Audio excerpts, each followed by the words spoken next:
নিঃশব্দ প্রকৃতি দেখতে পাচ্ছেন। ও বা গড, ভেঙে গেছে।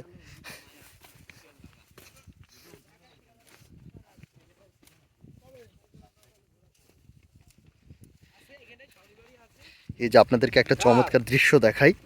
দেখেন এই যে মহিষগুলো এই চরের ভিতরে তারা কিভাবে পানির ভিতরে যে থাকে।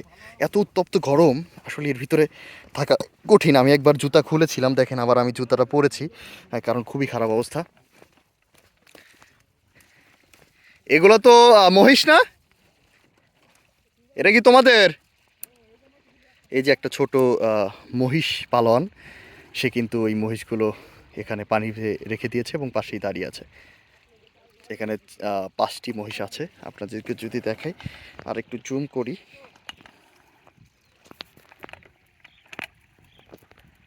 বাংলার অপার সৌন্দর্যতা আসলে কি যে অমায়িক, খুবই সুন্দর।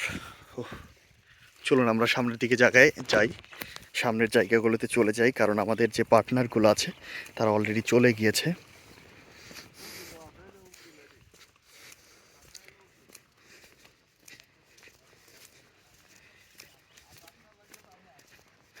দেখতে পাচ্ছেন তারা অলরেডি চলে গিয়েছে।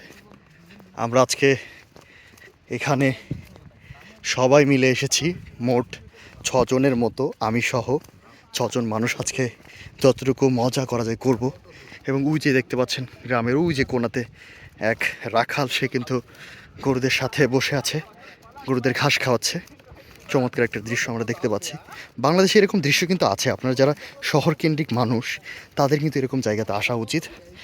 আমার নামার জায়গা পাচ্ছি না, এখান থেকে দেখি এই জায়গাটা পাকাপোক্ত লাগছে, নামার ট্রাই করি। ও, বালুগুলো দেখেন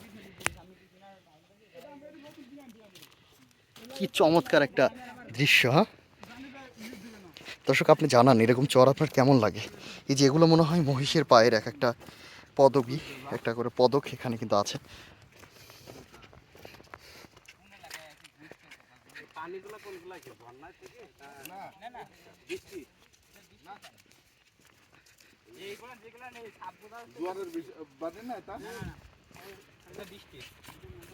আমাদের এই এলাকায় কোনো জোয়ার বৃষ্টি নেই।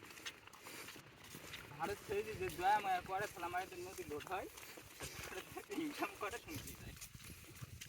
পানি মুখের এই ভিতর উপর দিয়ে মন কাজে টলাস চলে, এক মাসে পানি হয় তত ধনেরও ধন নাই যে